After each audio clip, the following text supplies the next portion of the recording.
where we talk through the books that I've read so far in 2023. I think I've read 9. I'm also going to show you the ones that I'm in the middle of, because I'm actually in the middle of multiple books at the moment, which is unheard of for me, and it's actually like scattering my brain about the place, but I'll explain why I'm in the middle of so many books later. I've just realised you might be able to see the steam that's coming from my cup of tea. Look at my mug. It's a Taylor Swift one. I did it in pottery painting. So I painted this myself, which I'm pretty proud of, although the other side I'm not so proud of, but this side is the cardigan. It says, "You drew stars around my scars." And the funny thing is, when I went to make this mug, it was the day that I got Taylor Swift tickets, so I was already like very stressed. Like that morning was probably the most scared I've ever been in my life, because I'm designated ticket buyer in my friendship group, and I was buying me and 2 of my friends Taylor Swift tickets. I managed to get them. I'm actually going twice. I'm going on, I think it's June 21st and August 16th.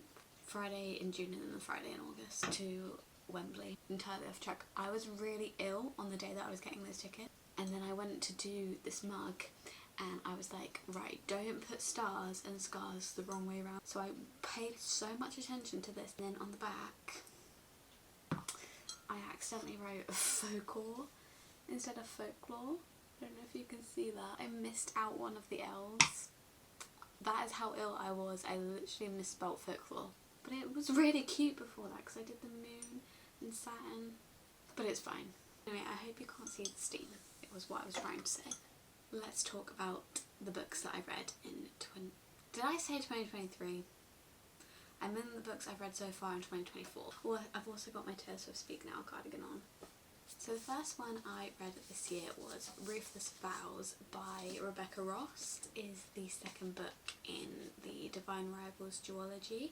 I loved Divine Rivals. I didn't love this one as much. I did still give it 4 stars. I can't say much about this book obviously, because I don't want to spoil Divine Rivals, and it like takes place like right off the back of Divine Rivals and what happens at the end.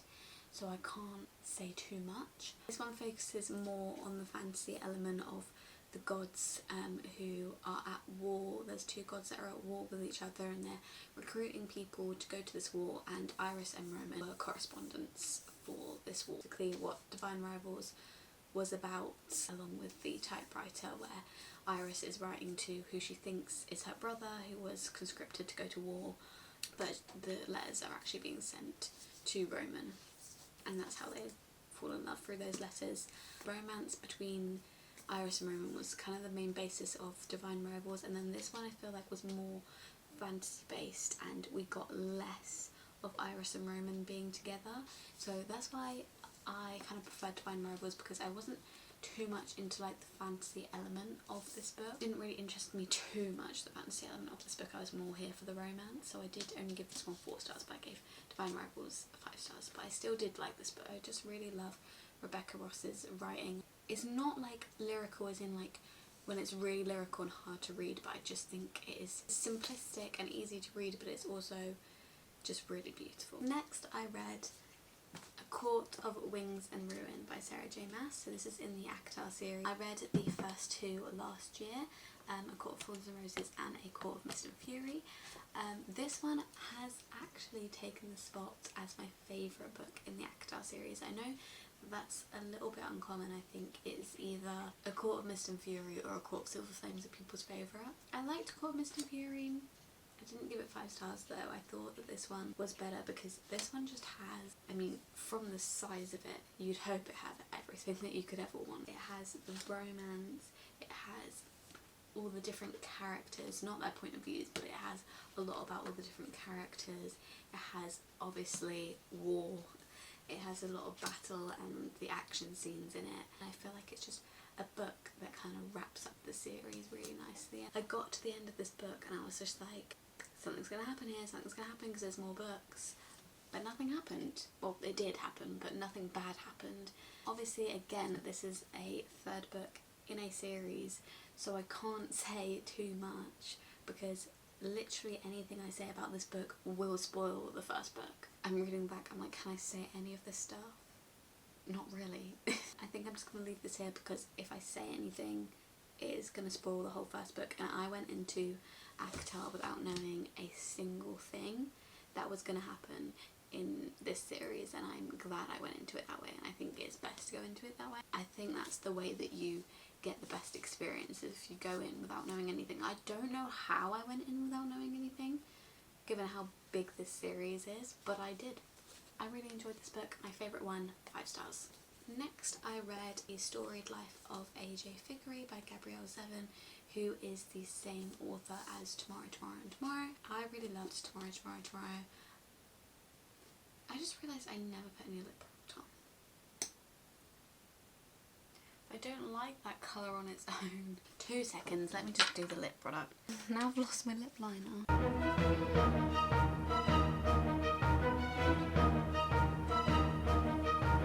On the floor, if you're wondering what my usual lip combo is. The Maybelline Colour Sensational lip liner in Nude Whisper. I'm sorry if the position of this video has changed a little bit, but my memory card just got full, so I just deleted a load of stuff. Now my camera's saying it's too hot. I don't care. Okay? I don't care. And then I use the Maybelline Lifter Gloss in 006 Reef. Just living my beauty guru life. Back to this. So the next book I read was The Storied Life of A.J. Vickery by Gabrielle Zevin, who is the same author as Tomorrow and Tomorrow and Tomorrow, which I read last year, and I really liked that book. I gave it a 4.5, I think. I really loved it, but it didn't give me that 5-star feeling. Give a book a 5-star, it has to give me that 5-star feeling, otherwise it's a 4.5. But I loved it enough that I wanted to give another one of her books a go, so I went to Waterstones, looked through the Z section, found this one. I saw Hayley Pham read this, so I wanted to read it too. I'm acting like I know her, but I always find that when she likes a book, I usually like it. I think we have pretty similar tastes as far as booktubers go. The most similar taste I have, I think, is to Hayley Pham. So trusted her, I picked it up, and I really liked this one as well. I can't remember if I gave this a 4 or 4.5. I think I gave it a 4. It's quite short. It's like 306 pages, but the writing is pretty big. I probably shouldn't show you from the middle of the book, actually. It's probably quite a dumb idea, but I'll show you from the start of the book. But you can see that the writing is pretty big. So it's quite easy to get through. It's just a short little story about this guy who owns a bookstore, and one day he gets a baby left in his bookstore that he then has to take care of, and he eventually adopts her, and it's just them growing up together in this bookstore, going through their life. It's not much more than that. It's kind of like Tomorrow, Tomorrow, Tomorrow, where there's just 2 people and we're just following them throughout their lives. At the end, the child is 20-ish, I'd say, like late teens. So it spans about 20-ish years. Him learning responsibility for this little baby that he got left with, and how it changed his life. And I thought it was really sweet. It was quite sad as well, but the thing that I think made me give it 4.5 is that it was quite sad, but I didn't find myself tearing up at all. So I don't think I was as connected to the characters as I could have been, but I think that's just because it's quite a short book. But I did really enjoy it, and I would recommend it, especially if you want a quick read and you liked Tomorrow and Tomorrow, Tomorrow. Next I read A Court of Frost and Starlight, which is a little novella between ACOWAR and A Court of Silver Flames in the ACOTAR series. This one is actually, which I wish I knew when I went into this, this is the last one from Feyre's point of view, because I went into A Court of Silver Flames and I was ready. I was ready for Feyre to bring me this much pages of her point of view, and it wasn't Feyre.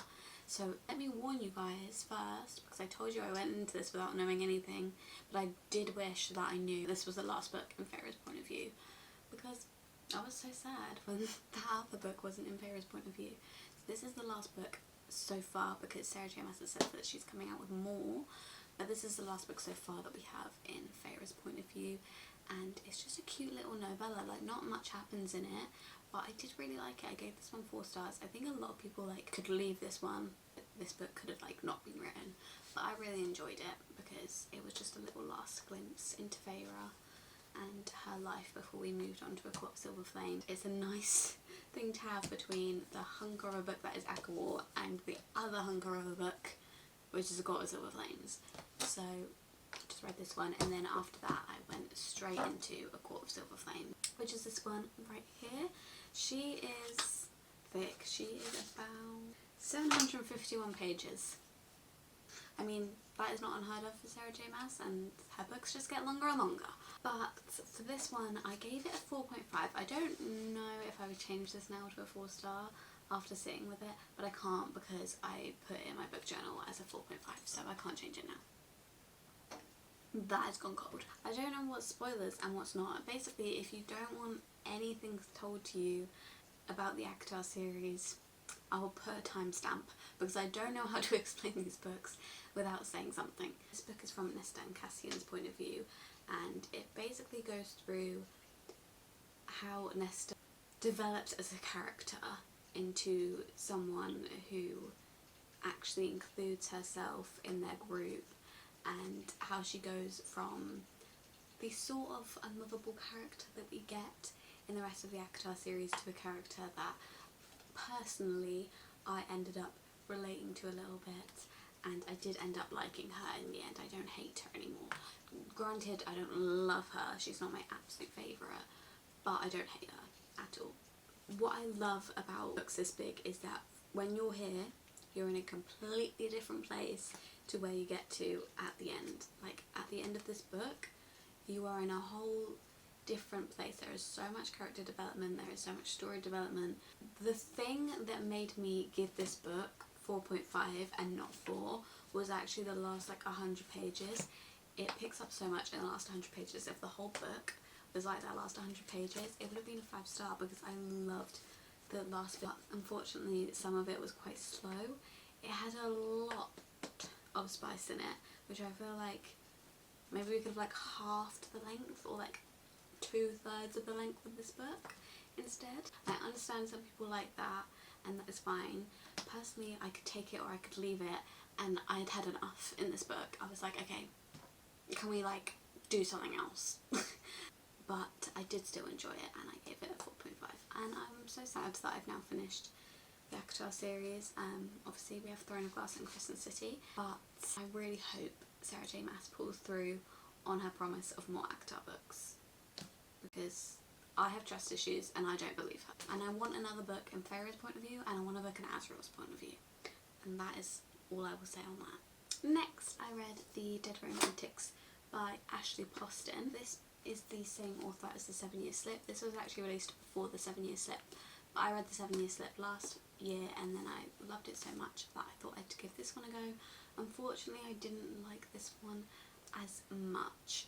So in this book, we basically follow Florence and Benji, and Florence is a ghostwriter for this author and Benji is the editor for that author. They meet, they kind of get off on the wrong foot.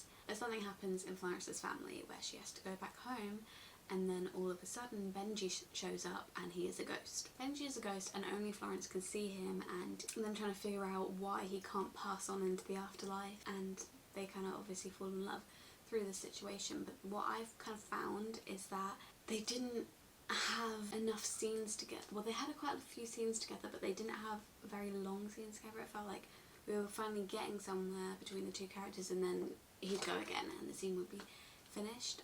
And I also didn't find myself connecting as much to the subplot as I did in 7-Year Slip, because Ashley Poston is a little bit like Emily Henry, where there's always like a little bit of a subplot that's quite emotional. So I didn't find myself really connecting to this subplot as much as I did in the 7-Year Slip. I didn't find myself connecting to the romance as much, but I still gave it a 3-star because I still did enjoy it. There were parts of it I definitely enjoyed. I didn't hate it, it just wasn't my favourite. Next I read Caraval by Stephanie Garber. Why do so many people hate on it? Everyone is like, you need to get through this book to get to the Once Upon a Broken Heart series. I think you can just read the Once Upon a Broken Heart series, but then if you wanted to go back to this book or this series, it would spoil the ending of the last book for you. That's what I've heard anyway. So you couldn't really go back, either decide not to read this because it would still make sense, or read this first. So I decided to read this series first. I'm so glad I did because I loved this book. Why does no one like this book? I expected this to be slow, me to be like, something happen, but I was gripped the whole time. From the first moment I started this book, I was gripped through the whole thing, and I read it so quickly. and someone tell me how you could have the main romance in this book and not like it. When he got... Actually, this is a spoiler, okay, never mind. But some of the stuff he does in this is so cute, and I'm just like, how are you guys not loving this? So basically, Caraval is this, not really like circus, but it's this event where people have to go and take part and follow these clues, and if they follow these clues and they win, then they get a wish come true, and Scarlett and her sister Tella, they get invited to come and play in Caraval, and they take part in it together. Scarlett gets separated from Tella. They're basically told throughout the whole Caraval that you won't know what's real and fake, and you've got to try and not get like swept away in the game. Throughout this whole book, you're kind of reading it and you don't really know what is real or fake. You're kind of in the situation with them, and I just really enjoyed it. It took me into this world, and I was not bored once while reading it, and I gave it a 5 star. Next, I started Assassin's Blade because I'm doing it Assassin's Blade first. I'm doing it in chronological order. Sorry if that offends people. I know that there's a big debate between where Assassin's Blade should be, and I'm not saying I've done the right one. I've just done a chronological order because my brain can't take it any other way. Also, I feel like when I was reading Throne of Glass, because I've read Throne of Glass, the only two I've read so far is Assassin's Blade and Throne of Glass. When I was reading Throne of Glass, I kept mentioning things that had happened in Assassin's Blade, and that would really annoy me, because it really annoys me in books when characters keep mentioning things that have happened, and you're just like, I don't know what you're talking about. You don't know the people that they're talking about, you don't know the situations that they're talking about. It just annoys me, so I'm glad I did read it first, to be honest. So if that annoys you when the characters are talking about something and you don't know what they're talking about, then I'd say read this first. People say to read it fourth or third, whichever one it is, because that way you get the most emotional impact. But honestly, I did not need any more emotional impact. This book broke me. I finished this book and then I finished watching One Day on Netflix in the same day. I was not okay that day. I was not okay that day. But basically this book is just a collection of 5 short stories that take place before where Throne of Glass is set. We follow the same main character from Throne of Glass. It's just 5 short stories of things that she does before the situation that she's in Throne of Glass. And I really enjoyed this. I went through it super quick. I can't say too much because I don't want to spoil anything. Again, I feel like with Sarah J Maas's books, you're at such a different place when you start to when you end. If you say anything about the story, you're spoiling it. So I'm not going to say anything else, but I did really, really enjoy this book. And then I went straight into Throne of Glass. It starts off basically a year on from where Assassin's Blade finishes. So again, I can't really say anything in case you want to go into Assassin's Blade first, and then saying where she is and what she's doing would kind of spoil Assassin's Blade. In this story, she ends up in the castle to participate in these trials with, I think it's 23 murderous thieves and warriors, and they have to take part in this trial with each other where one of them will win and then become the assassin for the king. And it follows her throughout her training and competing and going through all these different trials while she's in the king's castle. There is a little bit of romance in this. I honestly didn't expect there to be any romance in this. I thought it's a long series. I thought the romance was not going to start yet, but there was definitely a bit of romance in this. It's kind of a love triangle, which pisses me off. I'm hoping the love triangle ends soon because I hate love triangles. There's always someone that you prefer and then you're just like to the other one, just angry all the time. Just leave her alone. I don't want you, I want the other one. I was really interested in this one, which I thought this one would be a bit of like an introduction.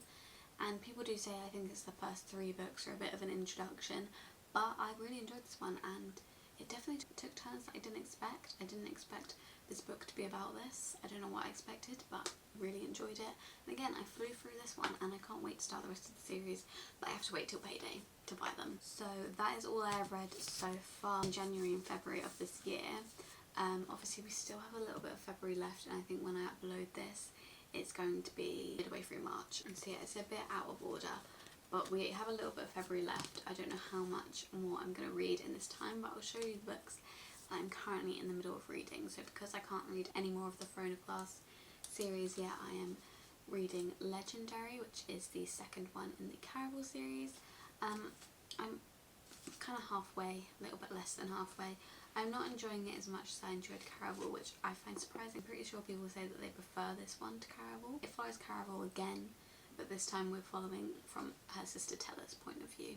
And with this one I'm like kind of confused who I'm rooting for. Like I feel like this one is even more confusing, like when they say can't believe everything that happens in Caraval.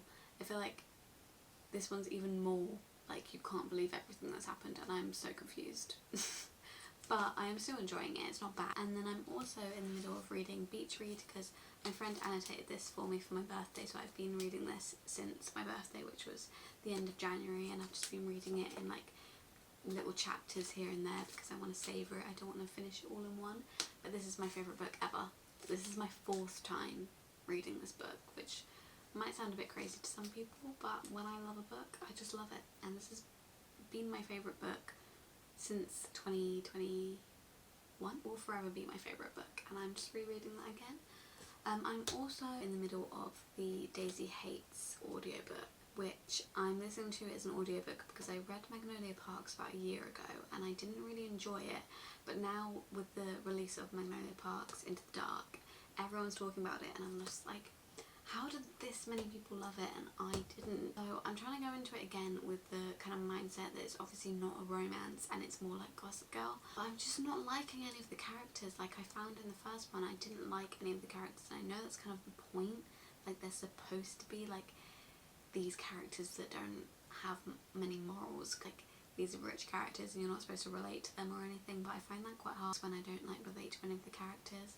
I'm trying, because I've heard if you don't like Magnolia Parks you might like Daisy Hates. I might switch from audiobook back to actually reading the book, because sometimes I do feel like with audiobooks I'm a bit detached anyway, because I will listen for like 5 minutes and then for the next 5 minutes I'll completely forget that I'm listening to an audiobook and start thinking about something else, and then I have no clue what's going on. So maybe it was a bad idea to do an audiobook. But those are the books that I've read so far this year. I hope you enjoyed this video. If you did, please give it a thumbs up, subscribe down below and comment what is your favourite book that you have read so far this year, and I will see you all very soon in another video. I think I'm going to be uploading once a week on Sundays. I did really want to do twice a week, but I work 9 to 5 and I can't find the time to be able to edit and film enough that I can upload twice a week, but hopefully that might change at some point. I'll see you next Sunday hopefully, and thank you for watching. Bye!